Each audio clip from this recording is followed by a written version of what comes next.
Good evening, everyone. My name is David Elwood, and I want to welcome you here to the John F. Kennedy Jr. Forum at the Harvard Kennedy School. This is a special occasion for a number of reasons. The first is that this is the Albert H. Gordon Lecture, which was established in 1987 through a gift from Mr. Gordon, who received his undergraduate degree from Harvard in 1923 and his MBA in 1925. The lecture focuses on the fields of finance and public policy, special attention to internationalization, and the terms of the lecture specify the speaker should generally be chosen from outside the Harvard community. Well, I think Singapore is a bit of a distance, although in terms of someone, this is someone who's very much been a part of our community in so many different ways. I will definitely say that our speaker is a remarkable man.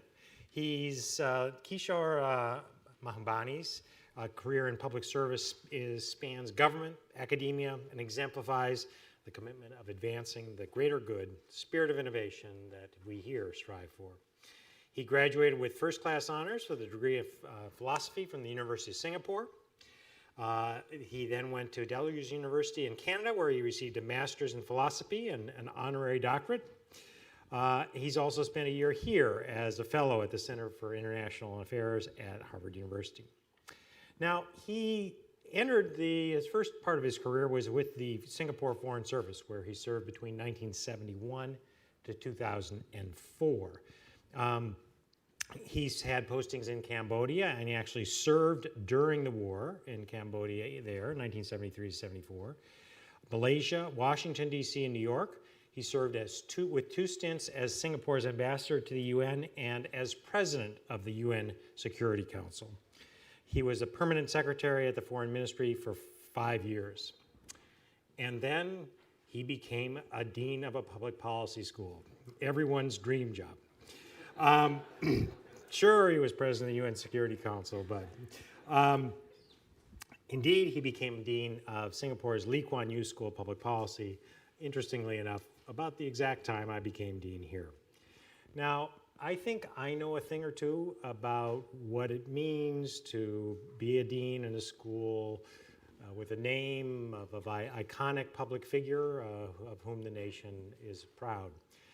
And I certainly have been enormously honored to be here at the Kennedy School. Kishore took over the school in the name of a living legend. And talk about high expectations. Lee Kuan Yew is or was a remarkable leader and has been vigorous and engaged, was vigorous and engaged throughout his life.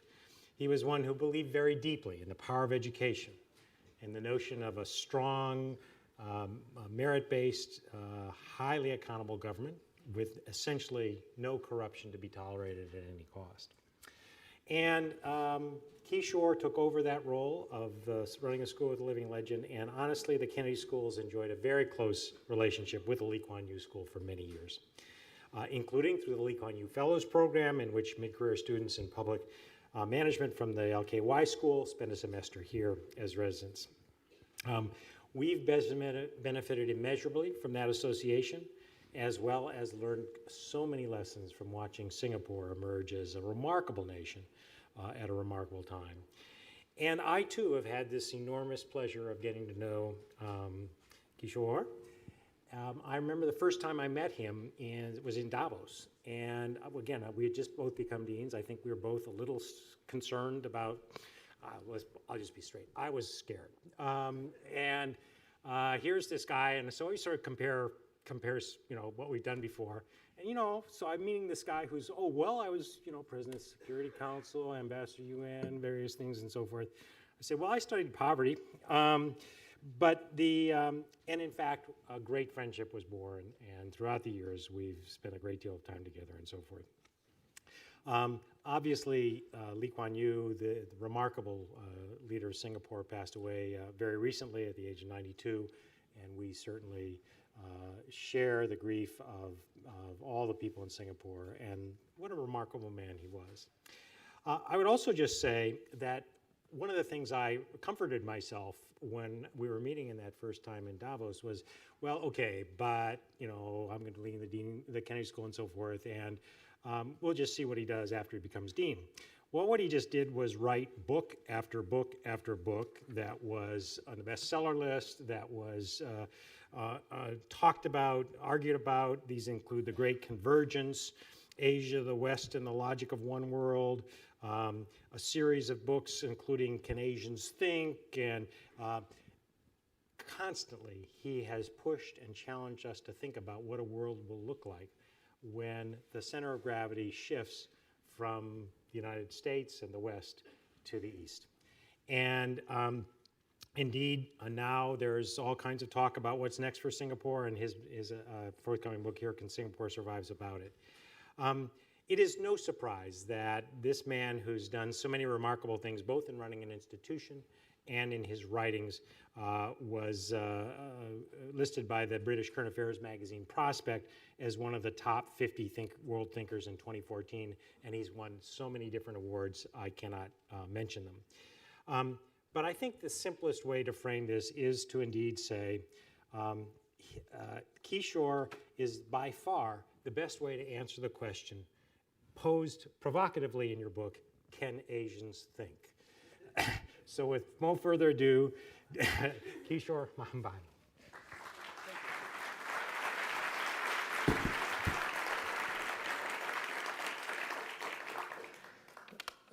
Thank you, David. The trouble with having such a generous introduction like that is that after that, everything is downhill. The best I can do is sit down and keep quiet. But anyway, it's a great pleasure and delight to be here. And I'm really glad you highlighted the very special relationship, David, that our two schools have. And indeed, frankly, the Lee Kuan Yew School of Public Policy, which began in 2004, has been successful because it inherited a public policy program that was set up by the Harvard Kennedy School in Singapore in 91, I believe. So we've inherited a lot of from the wisdom and advice from the Harvard Kennedy School. I want to thank you very much for that. I also want to thank you for mentioning Mr. Lee Kuan Yew, who, as you know, who passed away. I think I'm not giving a big secret away if I say that he was a great fan of Harvard. And he really treasured the relationship that the Lee Kuan Yew School of Public Policy had established with the Harvard Kennedy School, and he strongly encouraged me to keep it up. And I think he'd be very happy to see that the Lee Kuan Yew School is being recognized here again at the Harvard Kennedy School. Now, let me try to now begin my remarks in 25 minutes to answer the question. I do have actually quite a long text, but I will not, I think it will be put up on your website of the Harvard Kennedy School, on my website too.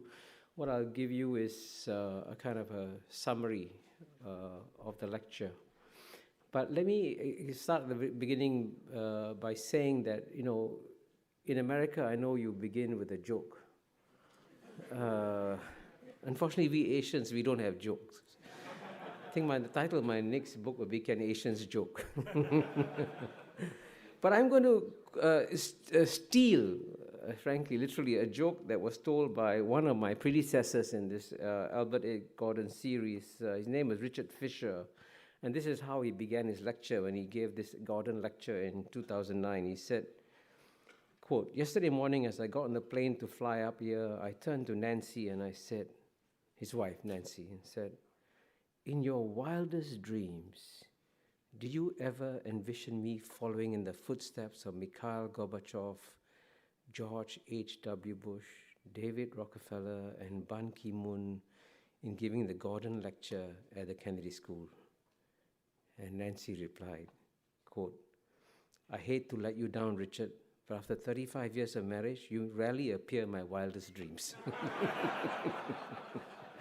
I think my wife who's here would say exactly the same thing. So anyway, to begin, you know, in the spirit of the, again, the Gordon lecture, who said we should talk about developments in the financial sphere, the way I'm going to deliver my remarks is that I'm going to first tell you 3 stories from the financial sector, and then later at the conclusion I'll explain to you why these 3 stories are important. And in terms of explaining and trying to answer the question, I'll first try to answer the question Of course, what are China's goals and aspirations as it tries to emerge and rise? Secondly, how has the relationship between United States and China played a role in influencing the rise of China? And finally, try to answer make the point, and which is, I guess, the critical point I'm going to make at the very end, that how China behaves as number one will be very strongly influenced by how America behaves as number one. And that's why these three stories are important, and that's why I'll begin with them. The first story is about an event that happened at the height of the global financial crisis in 2008, 2009.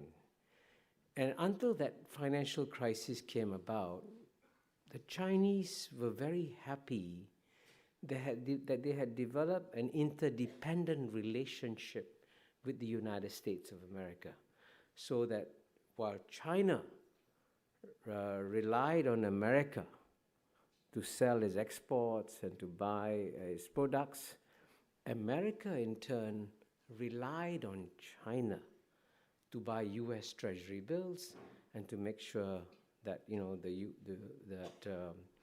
the U.S. could continue to sell these Treasury bills overseas.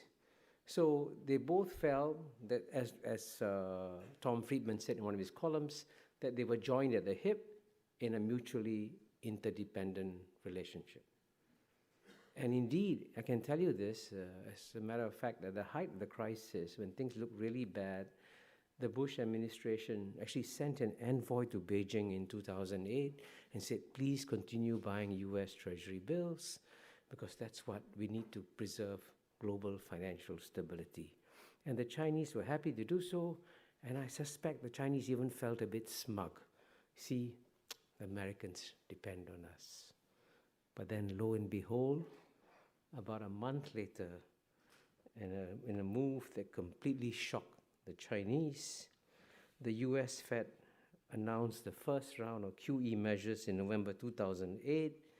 And as you know, with the QE measures, essentially the US could print money to buy US Treasury bills. And lo and behold, the Chinese said, what's happened to this interdependence? The Americans can just turn on the printing press and take away this dependence on China. And indeed, one commentator at Axel Merck said, the US is no longer focusing on the quality of its treasuries. In the past, Washington sought to promote a strong dollar through sound fiscal management. Today, however, policymakers are simply printing greenbacks.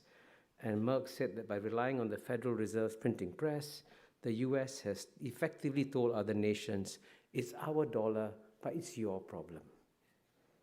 So that's one story about the financial relationship between US and China. Then you mentioned a second story from the financial world, which I think not many people notice. Now, I think you must have heard that the United States has been prosecuting several foreign banks, including HSBC, RBS, UBS, Credit Suisse, and Standard Chartered. Now, for example, Standard Chartered Bank was fined $340 million for making payments to Iran. And most Americans reacted with equanimity to this fine paid by Standard Chartered Bank and thought that the bank was just being fined for dealing with the evil Iranian regime. However, few Americans actually noticed that Standard Chartered Bank, which was domiciled in the UK, had broken no British laws and had not violated any UN Security Council sanctions, but because the payments made through the Standard Chartered system went through the New York clearing system, the US dollars entered the territory of US laws, and so Standard Chartered Bank was fined. And this is what is called, by the way, extraterritorial application of domestic laws.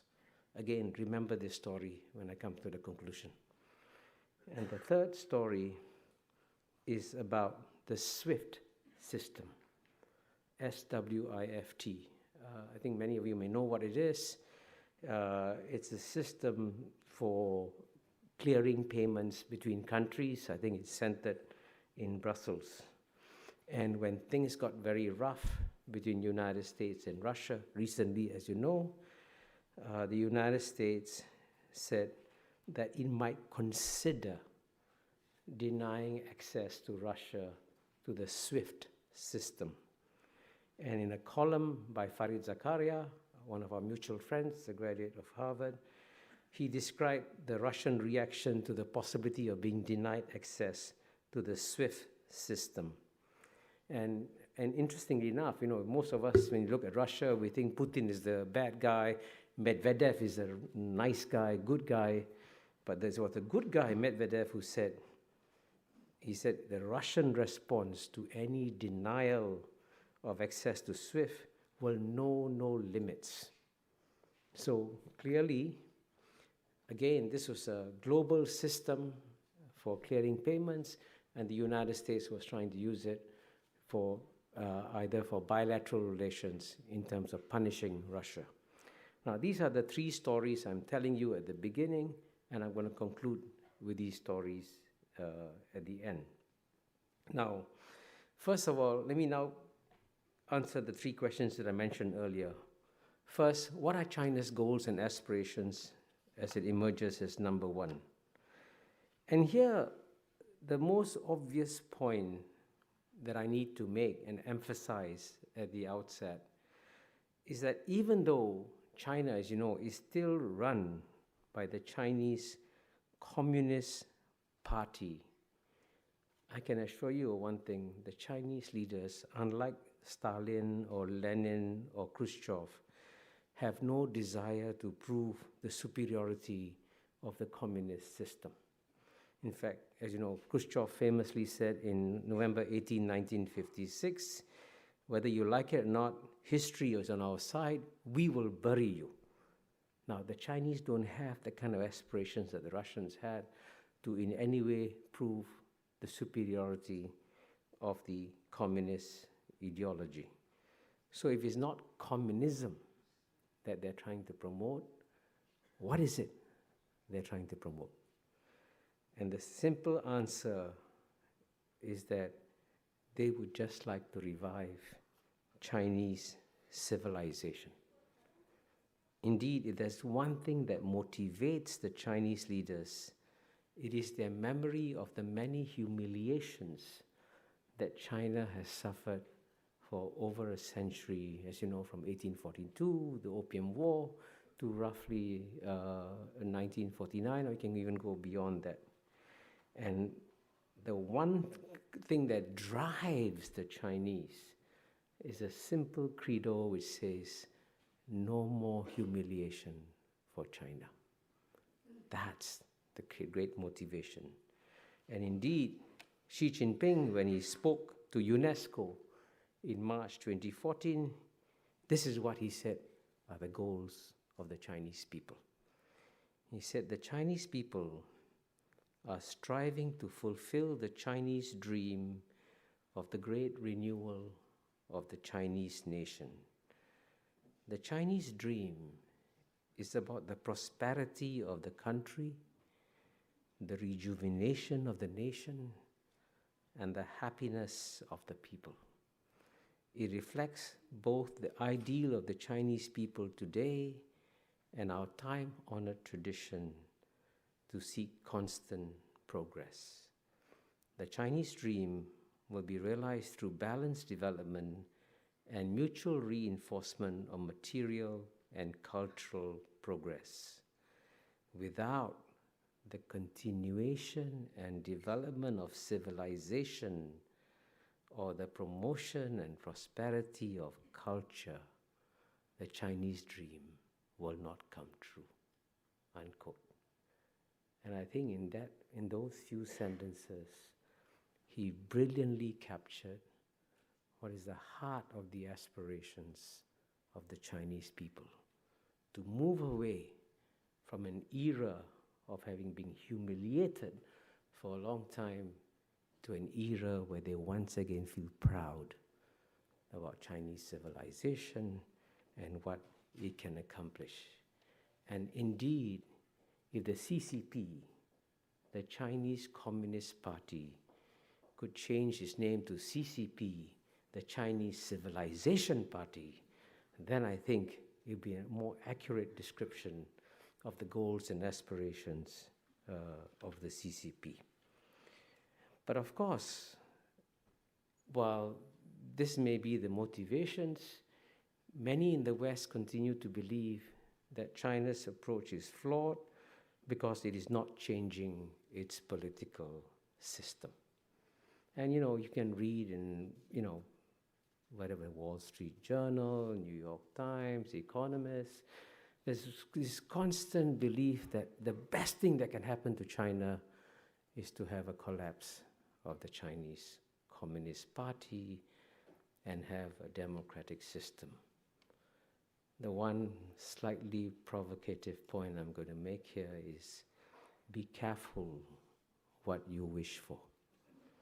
Because if the Chinese political system becomes more democratic, it could very well become far more nationalist and far more aggressive as a power. And the great paradox here is that the Chinese Communist Party is actually delivering a global public good by restraining Chinese nationalism. And if you didn't have a strong Chinese Communist Party in charge, you might actually get a more nationalist, a more assertive China. So I believe that it's actually in global interest to allow the Chinese Communist Party to evolve and change in its own way. And that way, I think we will have a China that focuses on economic growth and focuses on strengthening its civilization.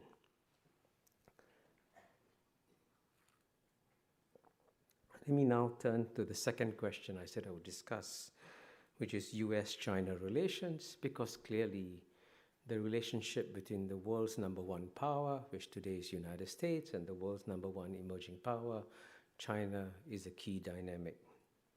And here, it is actually remarkable how stable the US-China relationship is.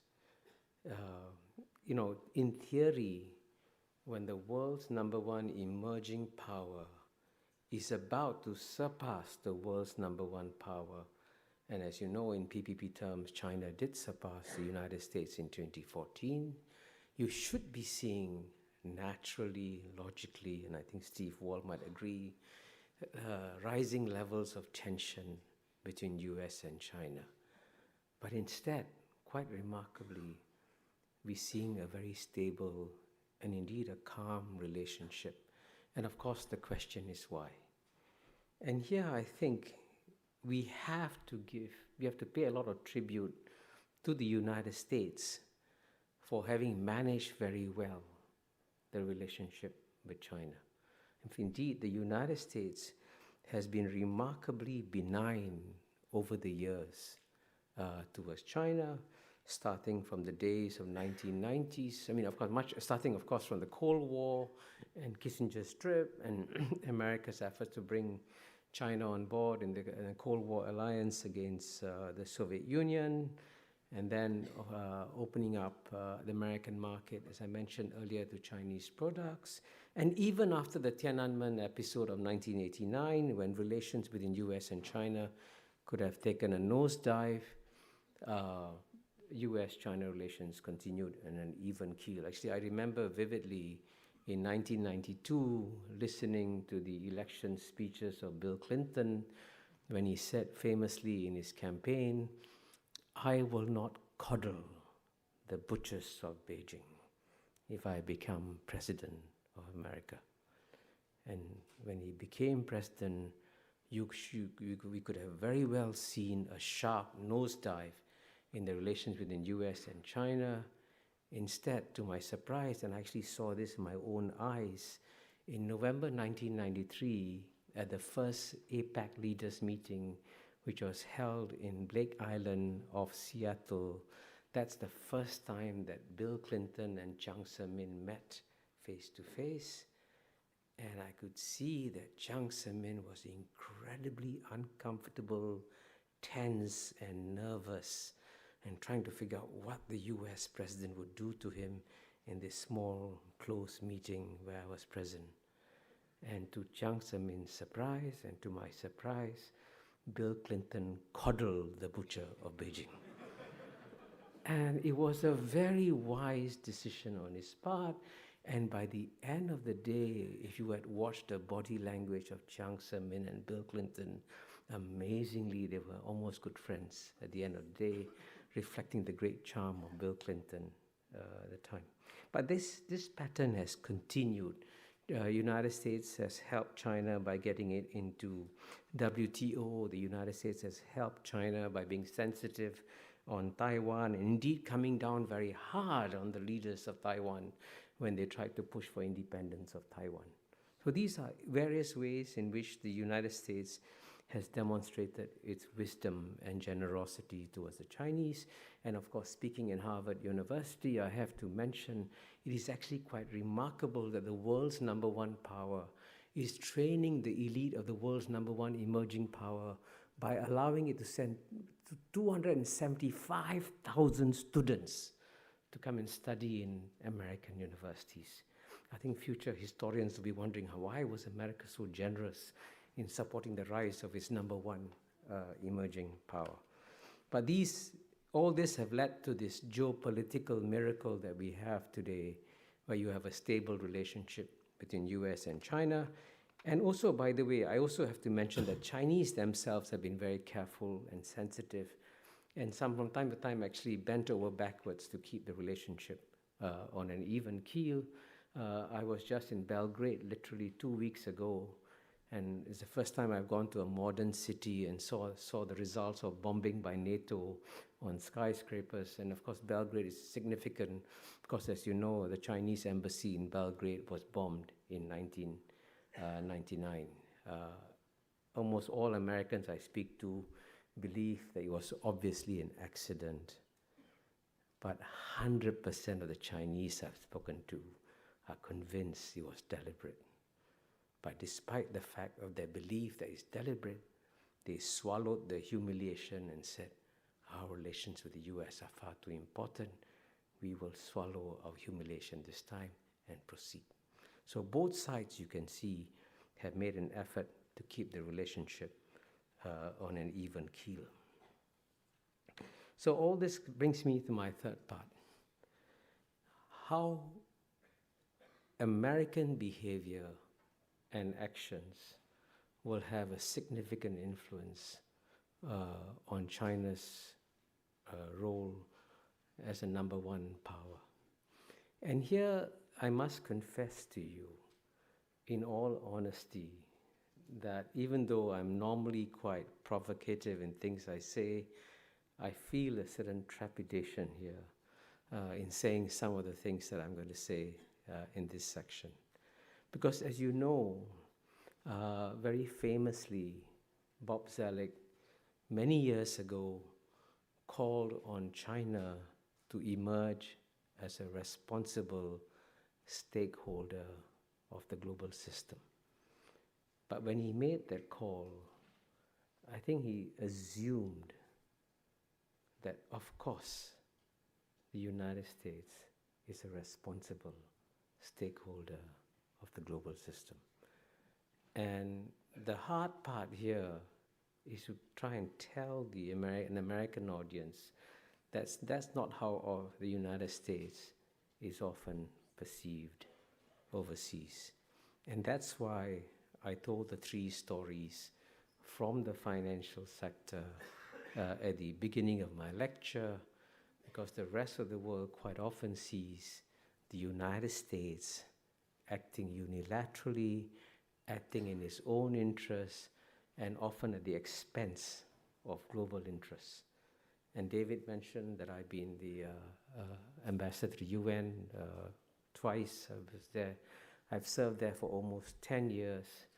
And it's rather tragic to watch in the UN, as I did at first hand, to see that the institutions that were essentially created by the United States after World War II, with the guidance of FDR and Eleanor Roosevelt and all that, these were basically American-inspired institutions which have then been undermined by American policies. And I think, in many ways, the United States has been very unwise in undermining these global institutions, because every action that the United States makes in undermining these global institutions could then be replicated by China. And that's why in my latest book, The Great Convergence, I decided to begin the book by quoting from a very wise speech that Bill Clinton gave, am I allowed to mention Yale, in 2003. And this is what Bill Clinton said. If you believe that maintaining power and control and absolute freedom of movement and sovereignty is important to your country's future, there's nothing inconsistent in that. The US is the biggest and most powerful country in the world now. We've got the juice and we're going to use it. But then he added a but, Bill Clinton. He said, but if you believe we should be trying to create a world with rules and partnerships and habits of behavior that we would like to live in when we are no longer the military, political, economic superpower in the world, then you wouldn't do that. So Bill Clinton was being very wise in saying, you know, as long as America thinks it'll be number one, yes, we can go on undermining multilateral institutions. But if we can conceive of a world in which we are number two, then surely it is in America's interest to strengthen multilateral rules and processes. But what is strange is that Bill Clinton only gave the speech once and never repeated that again. Because I'm told it's political suicide in America to speak about America being number two. So most politicians tend to veer away from that possibility. But I think the time has come for the United States to think very hard about a world in which it might become number two and China might become number one. Then surely America's interests change dramatically. And that's why if America wants to see a China emerge that plays by global multilateral rules and processes, the best way it can do so is not by giving speeches or saying eloquent words about how you should preserve the global system. The best way you do it is through your deeds. And here, of course, I'm going to conclude by mentioning briefly the latest episode that has happened in US-China relations, and which is, of course, as you know, is the Chinese decision to set up an Asian infrastructure investment bank, which unwisely the United States decided to oppose. And as you know, and this is in many ways a sign of the times, in the past, a veto by Washington, D.C. would have meant that all the allies would have stood firmly behind the United States, and the United States veto would have held. But even to my surprise, the first country to break that veto was the number one ally of the United States, which is the United Kingdom. And that's a sign of the times, that countries are now preparing for a world in which the United States will no longer be number one. So if you want to have that world to be a peaceful and orderly one, the time has therefore come for the United States to ask a very simple question. would the United States feel comfortable living in a world where China behaves just as America did when it was a sole superpower? Thank you.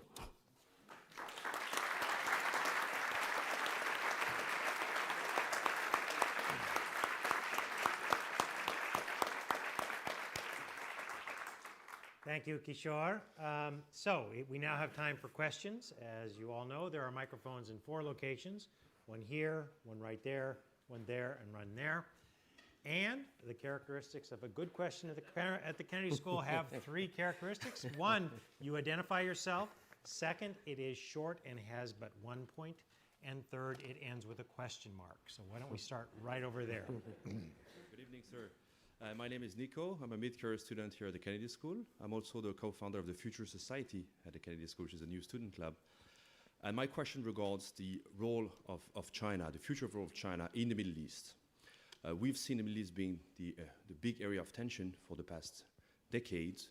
And I was surprised to see, if I recollect properly, that the first trip of the newly elected Egyptian president, Mohamed Morsi, at the time, was to go to China, not to the US, which I saw personally as a big sign. And I was wondering whether you could share with us your perspective of how the region, the Middle East, could change in this new era of Chinese rise. Thank you. Should I answer? Yes, Yeah. go ahead.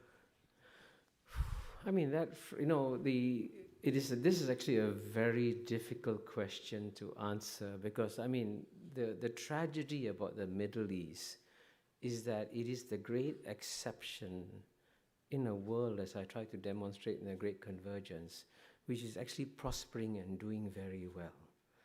And because that region is a great exception, and to be very candid with you, it has a very dysfunctional dynamic. It is a very difficult region to have any kind of long-term posture or plans.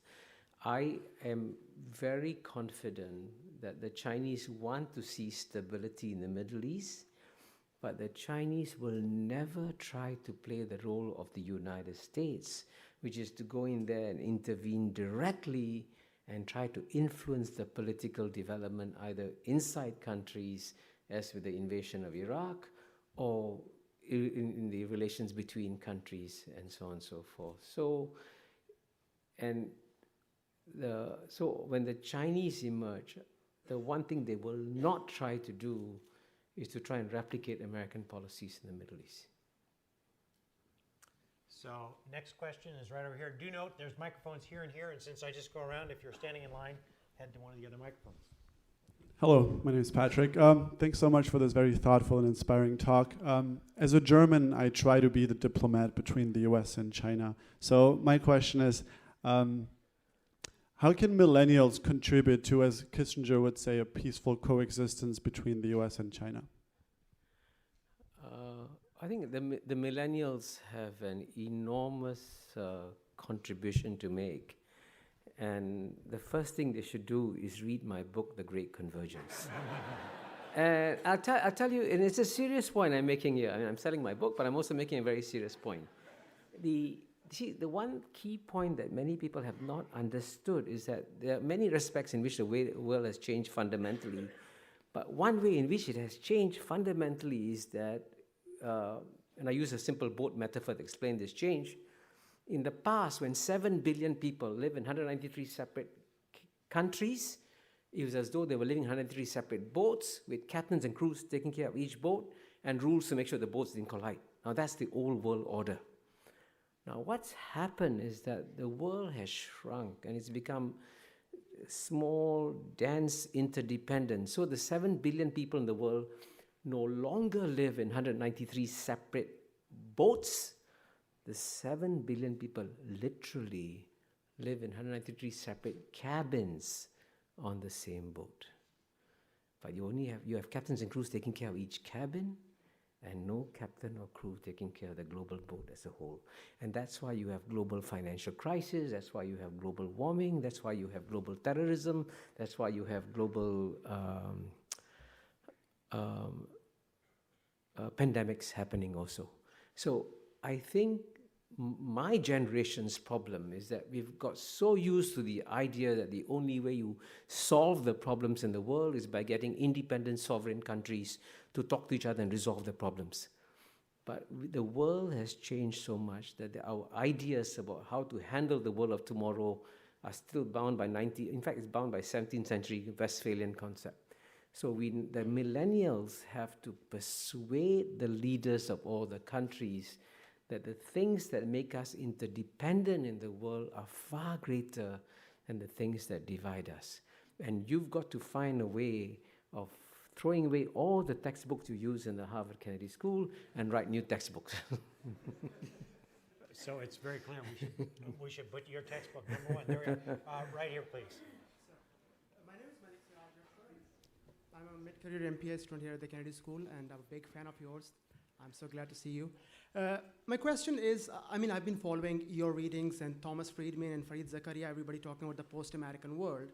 When you look at the world's top 20 universities, not a single university is from China, or at least top 10 universities. There's not one from China.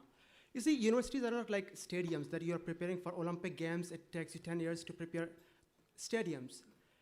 Like, look at institutions like Harvard or Yale, it has taken 300 years to establish institutions like Harvard.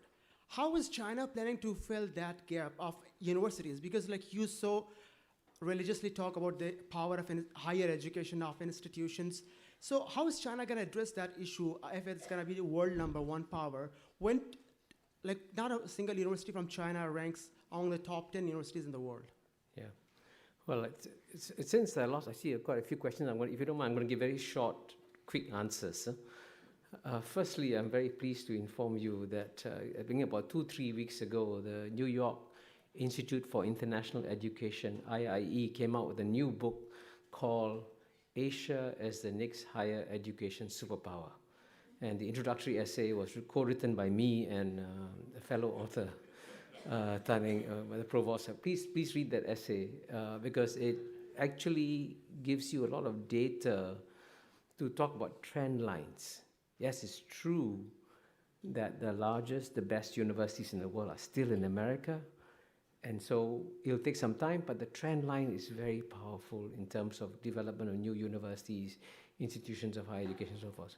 But the second point, which is a very critical point that I need to make here, is that America has been remarkably generous to the world by training the elites of the world in American universities. And I always say that one reason why East Asia has defied all conventional wisdom and why East Asia remains peaceful is that the elites in East Asia, including the Japanese, the Koreans, the Chinese, the Taiwanese, the Indonesians, the Thais, the Singaporeans, and Malaysians, have all studied in American universities. And you know what happens? They use the same concepts, they understand each other, and they can get along with each other.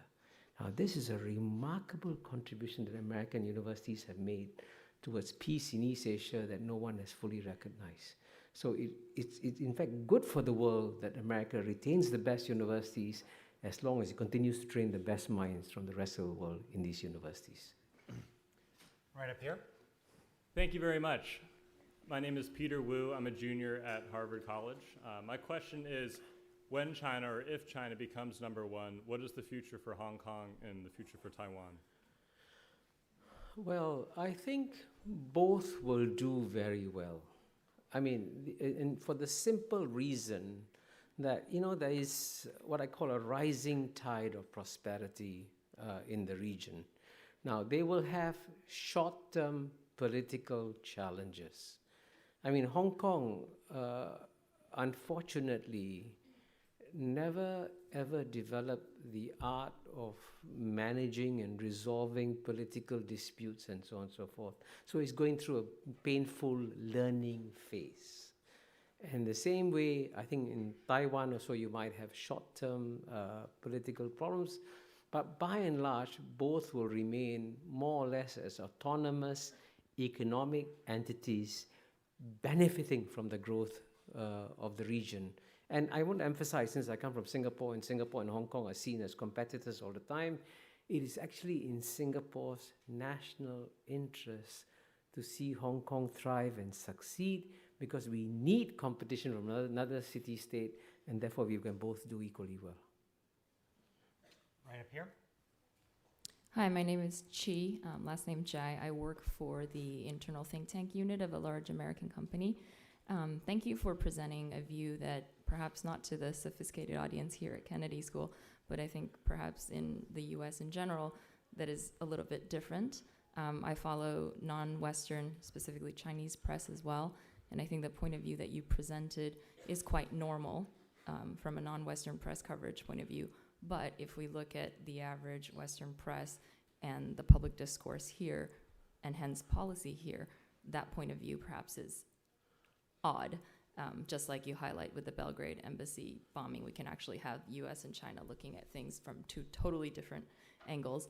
So my question is, how do we bridge that public perception gap to then move toward more harmonious bilateral relations? Yeah, I mean, I must say that that's a very difficult question, because the thing, I mean, that you know, as I get older, I get less and less surprised by things, you know, it's quite normal.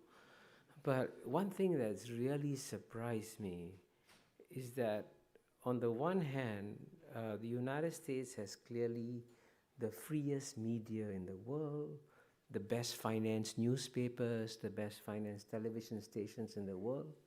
But I can tell you this, you know, as someone who travels to at least 30, 40 countries a year, when I come to the United States and I go to my hotel room in Charles Hotel and turn on the television, I feel that I've been cut off from the rest of the world. And literally, the insularity of the American discourse is actually frightening. And this is also true, by the way. I mean, I've said this to my friends there anyway in New York Times. This is true of the New York Times. This is true of the Washington Post.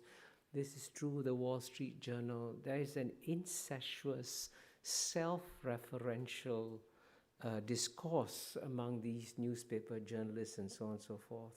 And they reinforce each other's perspectives and end up misunderstanding the world. Because, you know, the one key point I emphasize is that the era of Western domination of world history was a 200-year aberration. It's coming to an end. And as a result of it, you've got to learn to understand non-Western perspectives in the world. And it's actually quite frightening that in many ways, I find American intellectuals behind intellectuals, including in Serbia, where I just was, or Greece, or in Istanbul, because they are much more aware of what's happening in the world than most American intellectuals are. I don't know how to solve that problem. Right over here. Thanks. My name is Ziad Raza. I'm a mid-career MPA candidate here, and also from Malaysia. So both Malaysia and Singapore and countries around East Asia have been benefiting greatly from the economic rise of China. We trade with China, we benefit from that. But there's also this specter of security. China's 9-dash claim on the South China Sea, some skirmishes along the way, and also the increasing militarization of China is growing defense budget. So my question to you is, I think the entire world is looking to see whether China is true to its rhetoric of peaceful rise, but it's particularly relevant for East Asia, because we're so nearby and we're directly affected by this. So what are your thoughts on China's rise as not just an economic power, but also potentially a military power as well? Yeah, again, very quickly. Number one, overall, there's no doubt that China has been rising peacefully. But for some strange reason, and I would say in the years 2010 to 2012 or 13, China began to make serious mistakes in its foreign policy.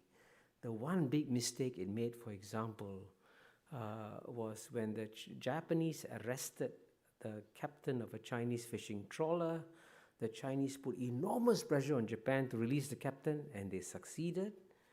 And then, foolishly, they asked Japan for an apology. And I told my Chinese friends, you already humiliated the Japanese by forcing them to release the captain of Chinese fishing trawler. Why humiliate them further by asking for an apology? Then, as you know, they made mistakes in the South China Sea. And for example, in the ASEAN Foreign Ministers meeting in July 2012 in Phnom Penh, Cambodia, the ASEAN countries wanted to have the usual reference to South China Sea. China put pressure on Cambodia, the chairman, to block it. And then for the first time in 47 years, the ASEAN countries failed to produce their usual boring, long joint communique because of Chinese pressure. So they made serious mistakes. But what is astonishing to me is how quickly they learn from the mistakes. And I can tell you one of the most surprising things I did in 2014 was to be invited to Beijing by 2 separate Chinese think tanks and in a fully recorded conversation, and they only asked me one question. Please tell me, what mistakes has China made in its foreign policy? And I was stunned by that, because I've never been invited to Washington, D.C. to talk about mistakes in American foreign policy, but I get invited to Beijing.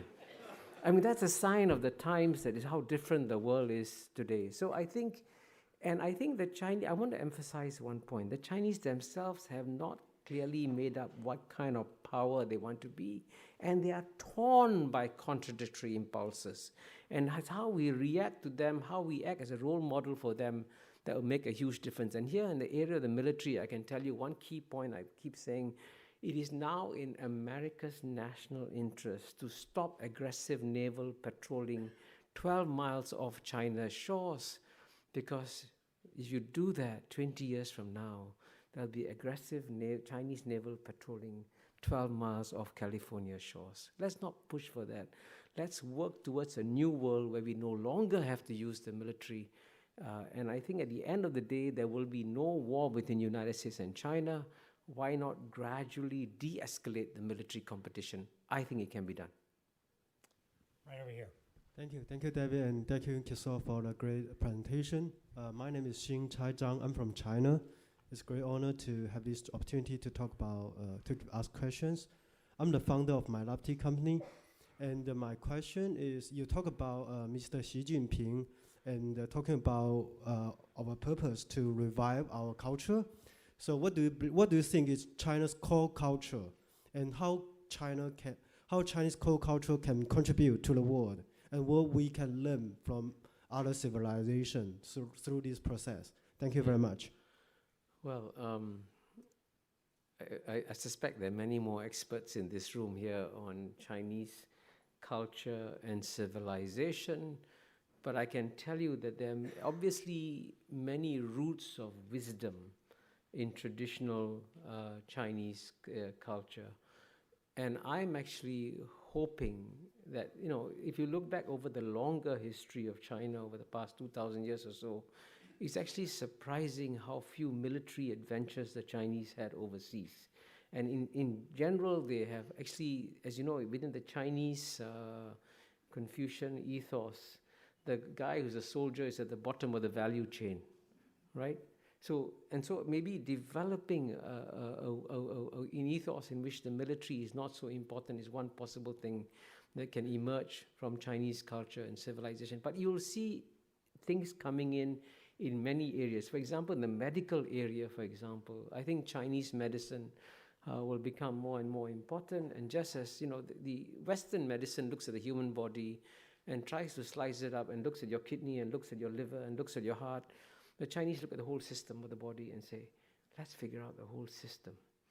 And I think in that sense, as Chinese medicine becomes, rejuvenates itself, it'll also make a development. So there are many other such places like this. And Chinese poetry, Chinese painting, all that will come back in a much stronger way. So you will actually see one of the happiest things I look forward to, for example, the next 20 years, is that there'll be not one, but many major Asian cultural renaissances taking place in the world. And one of them will be from China. Right up here. Thank you very much. Yeah. Hi, my name is Subin Kim. I'm a student at Harvard Law School. Thank you for coming to talk to us today. It was a great lecture. Some say AIIB is, in some sense, China's stepping stone towards possibly undermining U.S. dollars position as a reserve currency and preparing itself as the new reserve currency for the world, or at least the competing alternative. I'm curious about your response to such arguments. Oh, I think I don't think the AIIB is a step towards replacing the U.S. dollar as the global reserve currency. Is actually the Chinese basically using the AIIB on the one hand to find a use for the money that they have, and on the other hand, there's also a demand in Asia for more infrastructure. Even the ADB has estimated that Asia needs $7 trillion of infrastructure, and that's what it's using its money for. But at the same time, I do agree with you also that the Chinese have begun thinking about how long can they rely on the US dollar as the global reserve currency. Because traditionally, the reserve currency is always the reserve currency of the world's #1 economic power. Now, China is not yet in nominal terms the #1 economic power, but within 5 years, 10 years, depending on your guesswork on what the rates of growth will be, China will become the world's #1 economic power, let's say within 10 years.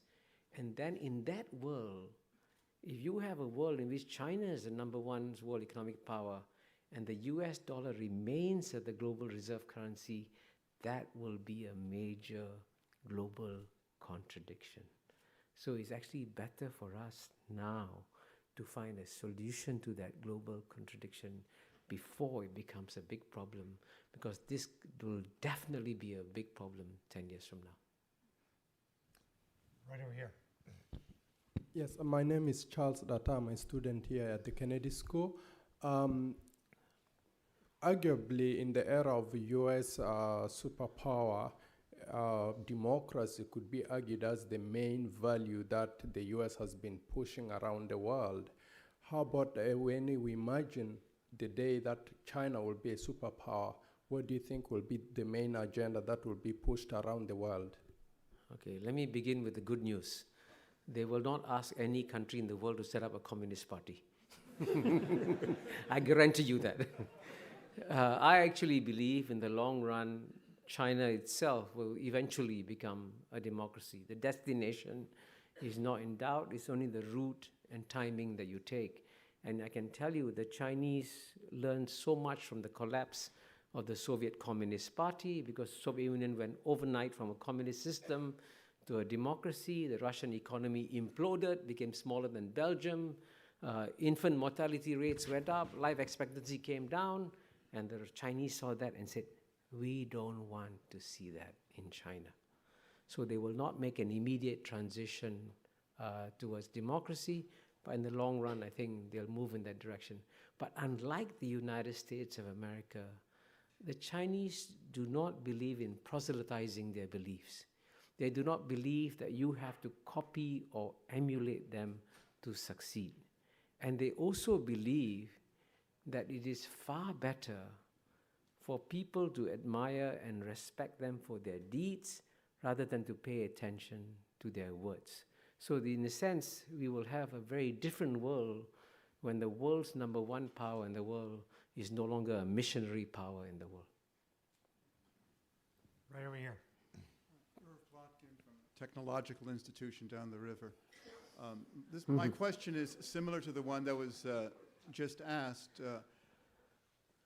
I think your point is very well taken, that you learn how to behave when you're #1 by looking at the person who's now #1. We're good to our parents, so our children will take care of us in our old age. But how many years after China becomes #1 do you think there would be real press freedom, or artists would have freedom, or the Dalai Lama could come to Tibet? How will that ever really happen with the communist dynasty that you praise, which you can only get away with in Cambridge, by the way? Well, the question of freedom in China, I think, is a very critical question. I first went to China in 1980, and I arrived in Beijing. For a start, there were no skyscrapers. there were big roads, there were no cars, only bicycles. People at that time could not have the freedom to choose where to live, where to work, what to wear, you know. No, not any kind of personal freedom.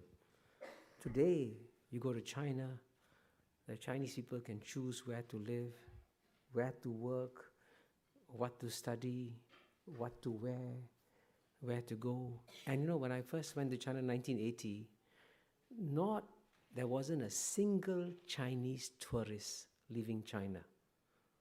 Last year, 100 million Chinese went overseas freely.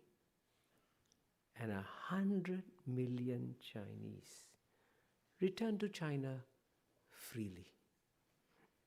Now, if there's no freedom in China, if China was this despotic, oppressive state, would 100 million Chinese come back to China? So clearly there has been an explosion of personal freedoms in China on a scale that the Chinese people haven't experienced, right? Now, you mentioned difficult things like the Dalai Lama. And I agree with you that China should deal with the Dalai Lama. But isn't it shocking that the United States of America, which is the world's freest society in many ways, actually prevented some Islamic scholars from coming to teach in American universities barely 10 years ago? That's shocking. So, and all I can say to you is, no country is perfect.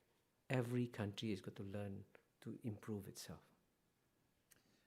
Kishore, I wanted to take advantage of my position here to ask you a question that no one else has seemed to ask, but since you asked it rhetorically yourself, is after Lee Kuan Yew, can Singapore survive? You know, my favorite answer is buy the book. No, I did. That's not generally an acceptable answer here. So, I know. No. I did launch a book 3 weeks ago in Singapore called Can Singapore Survive? But the answer I gave is very simple. The probability, of course, is that Singapore will survive. I mean, Singapore will not just survive, Singapore will do very well.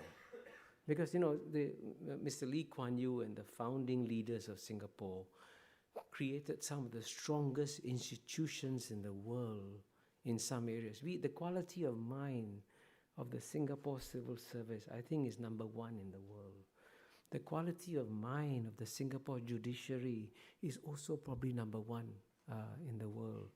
The quality of the Singapore military is probably among the top 10 in the world.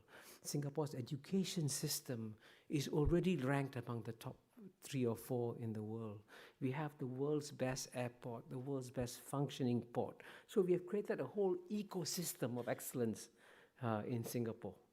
And with that ecosystem of excellence, Singapore is poised to take advantage of a major historical opportunity that is coming its way, because just as London served the European century and New York served the American century, the one city in all of Asia that is comfortable with all the major civilizations in Asia, with Chinese civilization, with Indian civilization, with Islamic civilization, and also Western civilization, is Singapore.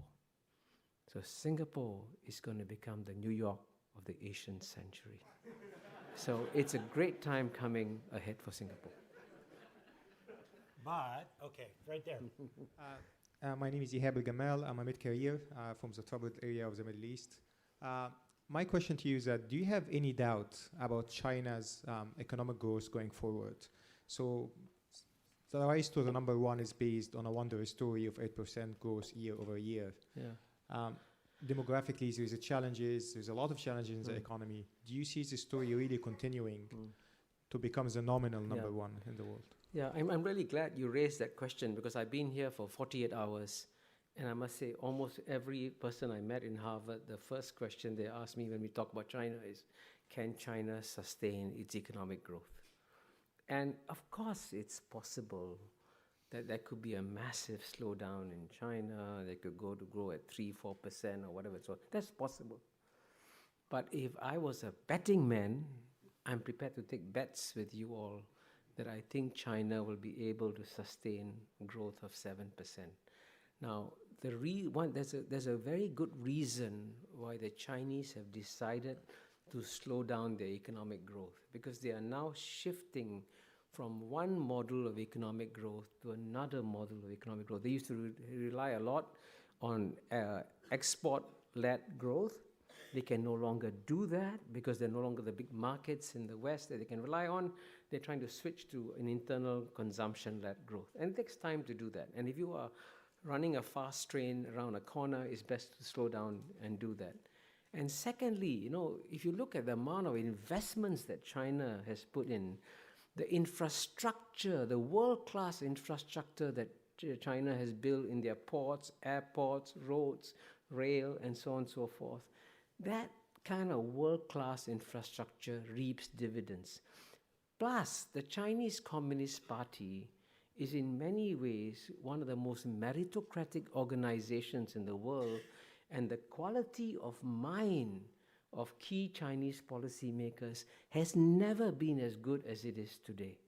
Now, if you have a government staffed by remarkably good minds taking advantage of a world-class infrastructure, I would say the possibility of maintaining good growth is there. And within Asia, by the way, China is big, but even the Chinese are 1.3 billion people, but in all of Asia, there are 3.4 billion people. That market is becoming more integrated too. So that you also benefit from the integration of that region. So there are many other sources of growth apart from the export-led growth that they had in the past. So if I was a betting man, I would say they can sustain the 7% growth. All right, I'm afraid we have time for just two more questions, right there. Hi, my name is Jack Mulhern. I'm a former tour guide at the John F. Kennedy Presidential Library. I just had a quick question. One thing, it's a great honor to have you here, first of all. But I attended the law school about 6 months ago, and Tommy Koh, the U.S. ambassador to Singapore, he posited a theory that 11 times one country has always been on top, and they've always, in the history of humanity, been superseded by the country number 2. I'm just wondering if this is inevitable due to what I've noticed China's doing. They're buying factories in Indiana that are producing rare earth elements that we need for our cell phones and our F-14 and F-16 fighter jets and so forth. And I'm not saying that they're not benign. I'm just saying that this is what's happening. And so I'm wondering it's an inevitability that the country who's always number 2 supersedes the country that's now economically number 1. Well, I'm not. Tommy Koh, by the way, is a Singapore ambassador, former Singapore ambassador to the U.S., a brilliant guy. In fact, I succeeded him as ambassador to the UN. I would say, of course, it's never inevitable that the number 2 will overtake number 1. As you know, Japan was supposed to overtake, and I see that Professor Ezra Vogel has left, but he wrote the famous book saying Japan is number 1, and the Japanese never became number 1. That happens from time to time. And it's conceivable that China will not become number 1. It's conceivable. But, the probability is very clear that, if you have a country with a population of 1.3 billion people, China, and a country of 300 million people, United States, if the average Chinese can perform at 25% the level of the average American, China will have a bigger economy. And if you have any doubts about the capacity of the Chinese mind to do well, look at the exam results of Chinese students in any leading American university, right? You look at the list of PhDs that come to collect, you see the success of the Chinese intellectuals. So what's happening here, by the way, is that, I always say that, Western education was developed for the Western mind. But one thing we haven't noticed is that in the last 10 years, when you take Western education and you combine it with the Asian mind, including the Chinese mind, it has an explosive effect. So the Asians are thriving with Western education, And inevitably, this is going to fuel the rise of China in a big way. And I'm very confident that the average Chinese can perform more than 25% the level of the average American. And that's why I think China will have a bigger economy. Right over here, I'm afraid the last question. Hello, my name is Mabo Mwesley. I'm a student at the business school. Thank you for being here this evening. My question is, how would you characterize in all likelihood the U.S.-China relationship, specifically in the range of 15 to 25 years, where while China will likely be number one, the U.S. will likely be a close number two? Yeah, it's of course it's possible that the United States will be a close number two to China. But you know, many of the projections that I've seen, I'll give you, for example, Goldman Sachs has projected that by 2050, the number one economy in the world will be China, and I've been speaking a lot about China. The number two economy in the world will be India, and the United States will be number three. So, and it's actually surprising that so few Americans speak about that world. It's already impossible to speak about being number two. It's even harder to speak about being number three.